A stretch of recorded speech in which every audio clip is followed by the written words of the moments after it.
중국인에게 질서란 기본적으로 억압이에요.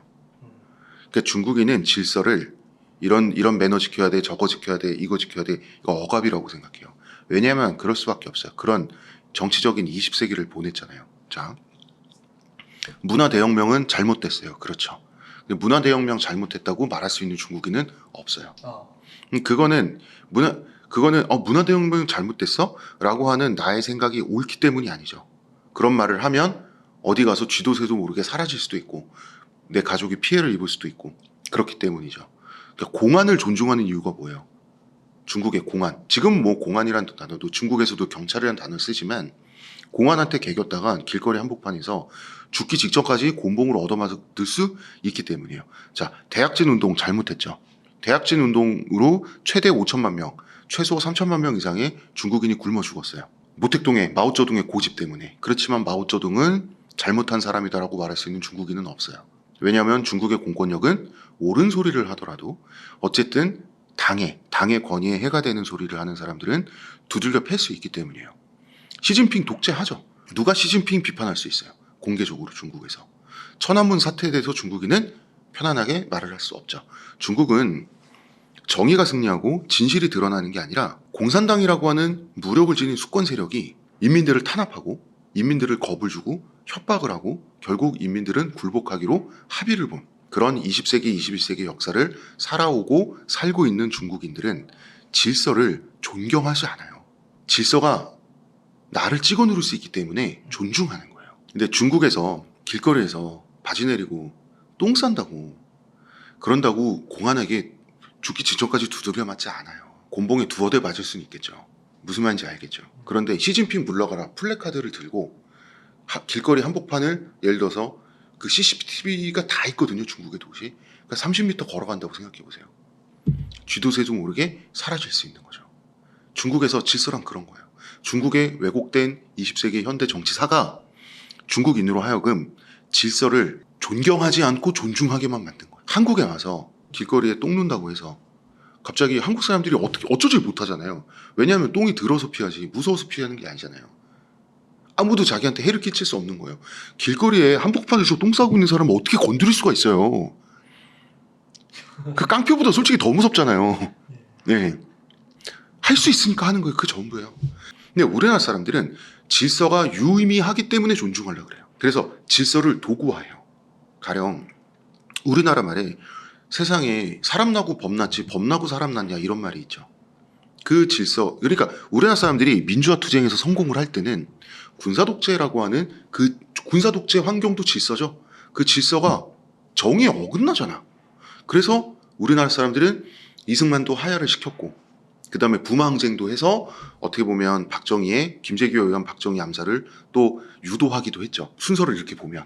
그 다음에 87년 60혁명으로 전두환 독재를 또 끝냈죠. 그 질서는 옳은 질서가 아니니까. 질서라서 존중하지 않아요, 한국인은.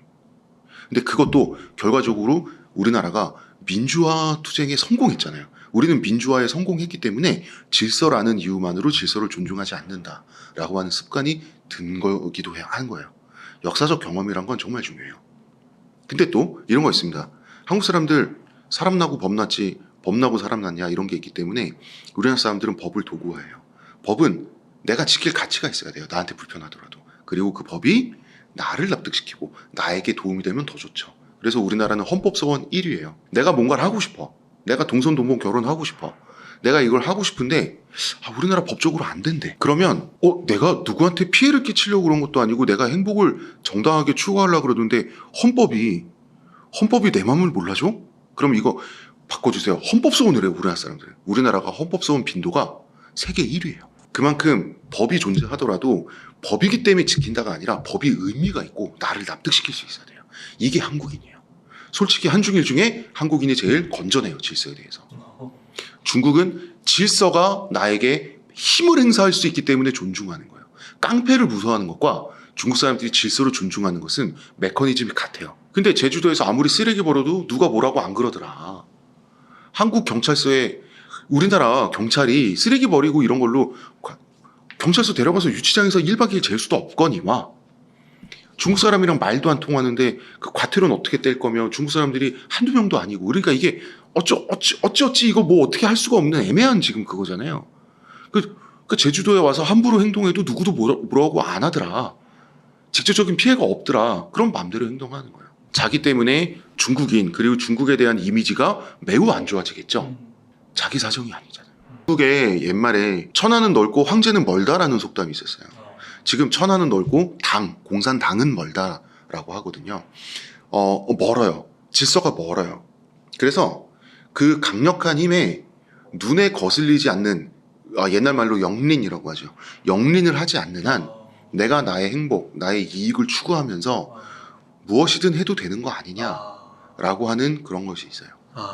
그렇군요. 그걸 뭐 좀 쉽게 생각해서 그냥 단순히 좀 의식 수준이 아직은 뭐 중진국이고 뭐 개발도상국의 위치고 1인당 GDP가 아직 10,000불 정도니까 걔네가 2, 3만 불 올라오면 뭐 비슷해지겠지 뭐 이렇게 생각하는 게 아니라 그런 게 아니에요. 우리가 지금 중국 정도 수준일 때 80년대 정도에 우리나라 사람들이 외국에 나가서 가령 뭐 한 프랑스나 일본 정도 되는 나라에 가서 길거리에서 똥 싼 적 없어요. 그거는 중국이 발전을 못해서 미개해서 아직 중진국 수준이라서 그런 게 아니라 중국만의 특징이에요. 예를 들어서 중국보다 저개발 상태에 머물러 있는 국가 국민들이 제주도 와서 길거리에서 횡단보도에서 똥 싸겠어요? 전혀 다른 차원의 문제예요. 그러네요. 또 막 뭐 동남아 분들 이렇게 와서 그런 얘기 또 못 들어본 것 같기도 하고. 그러니까 그거는 정치적 역사적 경험이 만든 거예요. 예를 들어서 공권력에 의해서 정의가 진실이 결국 짓밟힌 나라에서 우리가 살고 있다고 생각해 보세요. 우리가 지금처럼 교양이 있을 것 같아요? 정치는 매우 중요해요. 정치사라고 하는 것은 그 나라 국민의 교양과 의식 수준에 실제 영향을 미치게 돼 있어요. 그 나라 사람들의 교양이 있잖아요. 정의, 진실, 인민의 투쟁이 짓밟히는 걸로 결론이 나고 끝난 나라와 그 군부 총검에 맞서서 시민이 승리한 나라, 그래서 민주화가 완성된 나라, 이 두 나라 국민의 의식 수준이 같다는 건 넌센스예요. 이거는 GDP 이런 걸로 설명을 될 수 있는 게 아니에요. 1인당 국민소득으로 설명할 수 있는 게 아니에요. 중국인은 한국인만큼 교양 있기가 힘들어요. 태어나기를 잘못 태어나서 그런 게 아니에요. 그러한 왜곡된 정치사를 가진 나라에서 태어나 자라기 때문에 그런 거예요. 일단은 중국인의 의식 수준이 시진핑 때문에 더 낮아졌죠. 시진핑 때문에. 시진핑은 그러니까 옳고 그름, 선악의 차원에서는 문화대혁명, 대약진운동, 천안문 사태, 그러니까 악이 승리했어요. 하지만 그 악을 대변하는 공산당이라고 하는 국가 권력, 그 공권력은 어쨌든 깊이와 지성과 매너는 있었어요. 왜 영화에 보면 악당 중에서도 클래스가 있는 악당들이 있잖아요. 예.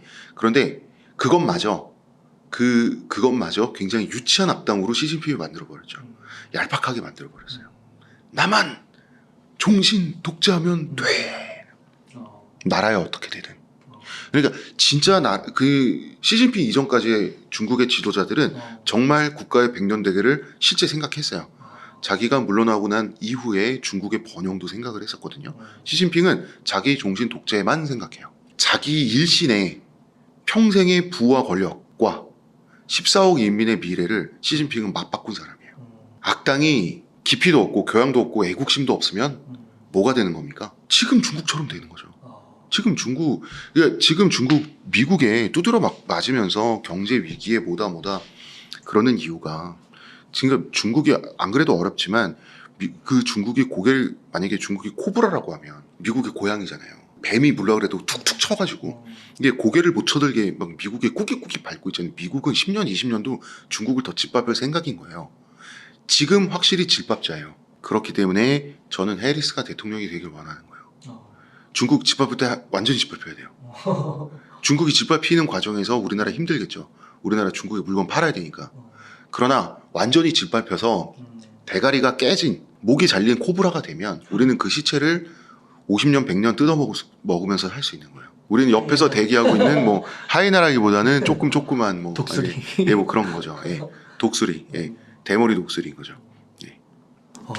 그 비유가 되게 와닿네요. 한편으로는 막 지금 막 이 한반도 어떻게 되는 거 아니야? 이번에 전쟁 나는 거 아니야? 막 이렇게 얘기하는데 네. 대선 끝나고 나서는 또 진짜 언제 뭐 그랬냐는 듯이 되게 죽을 거다 뭐 이렇게 예상하는 분들도 있더라고요. 대선 끝나고 나서는 북한이 고개를 팍 숙일 거다. 그거는 북한이 세상에서 제일 잘하는 거예요. 아, 네. 그거는 그 기억나시는지 모르겠는데 미국에서 9.11 테러 일어났었을 때 그때 중동에 이제 반미 세력들 있죠. 네. 이라크의 후세인 이런 사람들은 거참 쌤통이네. 그리고 아 내가 했어. 우리가 한 거야. 이런 애들이 많았어요. 오직 북한만큼은 9.11 테러가 일어나고 나서 단 2시간 만에 테러를 규탄하는 성명을 냈어요. 테러를 규탄하는 성명을 내고 그 다음에 미국에 정말 심심한 위로를 전달했어요. 북한은 제국을 그냥 우리나라나 북한이나 사실은 한 민족 한 나라잖아요. 원래는 우리는 중국이라고 하는 제국 옆에서 2000년을 생존했어요. 개길 때와 안 개길 때가 어딘지 가장 우리는 감각적으로 아는 민족이에요. 북한은 세상에서 그 감각을 가장 잘 가다듬은 사람들이 북한 사람들이에요. 근데 그 감각이 없어. 이라크 그쪽 애들은. 그래서 후세인은 거참 쌤통이다 껄껄껄 이러다가 바로 걸프전 당했잖아요. 아예 재판을 받고 법정에서 전범 재판에서 재판을 받고 처형을 당했죠. 그러니까 북한의 김시황소가 살아있는 겁니다. 눈치가 아니 왜 거기서 눈치를 못 차려? 왜 거기서 정신을 못 차려 이 중동 애들? 우린 눈치 잘 채잖아요. 그래서 만약에 고개를 팍 숙여야 될 때는 김정은이 숙일 거다. 당연히 그럴 겁니다. 북한이 지금까지 그건 잘해왔으니까요. 박정희 시절에 박정희 솔직히 말하면 너무 했지만 박정희 잘한 거 있습니다. 제 책엔 안 썼지만 화교 자본을 정말 폭압적으로 탄압했어요. 우리나라 화교 자본을. 우리나라는 화교가 기를 목표는 아시아 유일한 나라예요. 그래서 민족 자본을 지켜내고 순수 민족 자본을 키워낼 수 있었던 거예요. 화교 자본이 커봐야 땅 따먹기, 땅놀이, 돈놀이만 하고 부동산 놀이만 하지 세계 어느 나라에서 화교가 그 나라를 위해서 애국심을 발휘하면서 민족 기업을 키워냅니까? 그런 경우는 없어요. 그런 것처럼 제주도를 장악하다시피 한 만약에 정말 중국 자본이 제주도 부동산을 장악하다시피 한다. 그럼 그때가 되면 그때가 안 돼야 되겠지만 그때가 되면 탄압해야 돼요. 그거는 모든 나라가 하는 거예요. 선진국이라서 안 하는 게 아니에요. EU, 미국이 똑같이 하는 거예요. 그럼 그때는 제주도 중국 자본 탄압하면 돼. 원래 국가는 그래야 되는 거예요. 착각하면 안 돼요. 덩샤오핑, 후진타오, 그 시진핑 전 세대의 네. 그 주석들 얘기해 주셨잖아요. 네. 이 사람들의 계열이 좀 지속이 됐다고 하면 네. 우리나라가 중국하고 계속 좀 우호적인 관계를 맺어가도 괜찮았을 거라고 생각하세요? 우호적인 관계를 맺어가도 괜찮을 거라고 생각하고 지금도 우호적일 거고 계속 우호적인 관계를 맺어 나가겠죠. 전 세계가 속았겠죠. 속았다. 우리 포함해서. 대만은 중국에 전쟁 한 번 없이 일부가 됐을 거고 홍콩도 마찬가지고 미국조차 속았죠. 이대로 2050년, 2060년이 되면 세계 지원은 중국이 될 것이고 우리나라는 중국에 흡수 통합되는 게 거의 확실시 됐겠죠. 대만 다음에 우리가 경제적으로, 문화적으로 흡수 통합됐겠죠. 중국의 욕망을 시진핑이 오직 자기 한 사람만을 위해서 오직 자기의 영용만을 위해서 드러낸 거구나. 중국의 욕망을 20년, 30년 먼저 드러냈어요. 등소평이 분명히 유훈을 남겼습니다. 100년 동안 도광양하라. 중국의 야욕을 숨기고 100년 동안 전 세계, 특히 미국의 기분을 맞추면서 엎드려 있어라. 잘 먹고 잘 살고 힘을 기르는 것만 거기에만 집중해라. 100년이다. 그랬으면 그 도광양해 하고 나서 힘을 발휘할 필요도 없어. 도광양해 기간이 100년의 도광양해 기간이 끝나 있으면 이미 세계는 중국 거였어요. 그럼 그때는 이제 시진핑 같은 그 속내가 그때 드러나는 거네요. 그때는 드러낼 필요도 없고 근데 드러냈겠죠.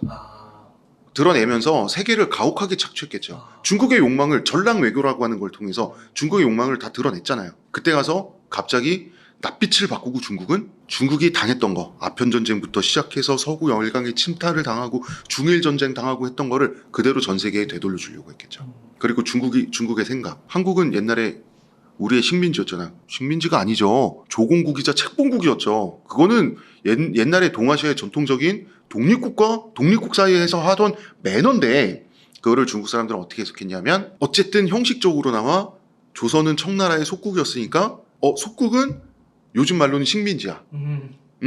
그러니까 다시 북한은 한반도는 우리의 식민지가 돼야 돼. 근데 여기서 말하는 그 식민지는 서양 제국주의 시절에 서양 열강이 식민지를 소유했던 그 형태의 식민지, 물건처럼 완전 사유화하듯이 소유하는 거 있잖아요. 예, 그런 식으로 뇌구조가 가요. 그래서 한반도를 서양이 옛날에 소유했던 남미나 아프리카 식민지와 같은 방식으로 소유하겠다라고 하는 게 중국의 욕망이에요. 그 욕망을 시진핑이 다 드러냈어요. 자기만을 위해서, 자기 국내, 중국 국내에서 자기의 입지를 위해서. 자기 죽고 난 다음에 중국, 그 다음에 중국 인민의 운명이 어떻게 될지는 아무 상관도 없는 사람이에요. 진짜 애국심 없는 사람이에요. 시진핑 정말 애국심 없는 사람이에요. 그래서 시진핑 때문에 우리나라가 단기적으로는 힘들어요. 전 세계도 단기적으로는 힘들어요. 그러나 시진핑의 존재는 우리에게 축복이에요. 시진핑이 없었으면 우리 큰일 났어요. 지금 큰일 안 나요. 21세기가 지나기 전에 우리는 중국에 흡수됐을 거예요. 시진핑이 없었으면. 그렇게 될 수밖에 없었어요. 그리고 미국은 몰락했을 거예요. G1 자리를 놓치고. 그렇게 될 수밖에 없다니까요. 대만은 순순히 통합됐을 거예요. 자기가 통합되는 줄도 모르고. 왜 그런 말 있잖아요. 개구리를 서서히 뜨거워지는 물에 개구리를 넣으면 편안하게 죽는단 말이 있잖아요. 근데 사실인지 아닌지 모르겠어요. 제가 생물학자가 아니라서. 그러나 대만은 그런 식으로 중국의 일부가 됐을 거라고요. 영화 혹시 전랑 보셨어요? 전랑이라는 영화는 봤죠. 네. 근데 그거 보니까 저도 그거 넘겨가면서 보긴 했는데 그 완전 진짜 말도 안 되는 얘기들이 되게 많더라고요. 그 안에서 막 중국 간부가 막 진짜 뭐 아프리카의 모든 전쟁을 다 막 주관하고 영웅담으로 엄청나게 그 중국을 프로파간다 하는 그런 영화 같았는데 이거를 중국인들이 엄청 많이 봤다고 그러더라고요. 그 영화를. 그 영화의 문제점은 뭐냐면요. 네. 그러니까 그 영화의 수준이 중국 인민의 수준을 대변해요. 그러니까. 어차피 중국 인민의 수준에 맞춰서 나온 건. 그러니까 저는 액션이 유치하다? 문제가 아니라고 생각해요. 예를 들어서 미국인이 아니라 중국인이 세계를 구한다? 오케이, 난 그럴 수 있다고 생각해요. 아니, 중국 영화니까. 그런데 문제는 중국인들이 쾌감을 느끼는 방식이에요. 아프리카 사람들을 구원해주죠. 전랑에 보면 주인공이. 근데 그게 인간이기 때문이 아니잖아요. 니나 내나 똑같은 인간이기 때문에 선량한 사람이 악에 맞서서 나와 같은 선량한 사람들을 구해준다가 아니죠. 얘네는 아프리카 토인들 미개인들이고 나는 우월한 문명인인 중국인인데 내가 얘네들한테 사회동포주의 인류애를 발휘해서 얘네를 지켜주는 게 아니라 우월한 악으로부터 우월한 선인 내가 이 미개인들을 지켜줌으로 해서 이 미개인들에게 숭배받기 위해서, 칭송받기 위해서, 즉 그 모습을 보고 중국 관객들이 우월감을 느끼기 위해서 구해주는 거죠. 맞아요. 이게 인류 보편애가 아니잖아요. 자, 아무리 그 미국식 히어로물과 제가 비교를 해볼게요. 미국 히어로물에서 히어로가 지구를 구해요. 혹은 도시를 구해요. 도시를 구할 때 왜 구합니까? 인명은 소중하기 때문에 구하는 거예요. 어떤 행동을 할 때, 예를 들어 스파이더맨이 유명한 장면 있잖아요.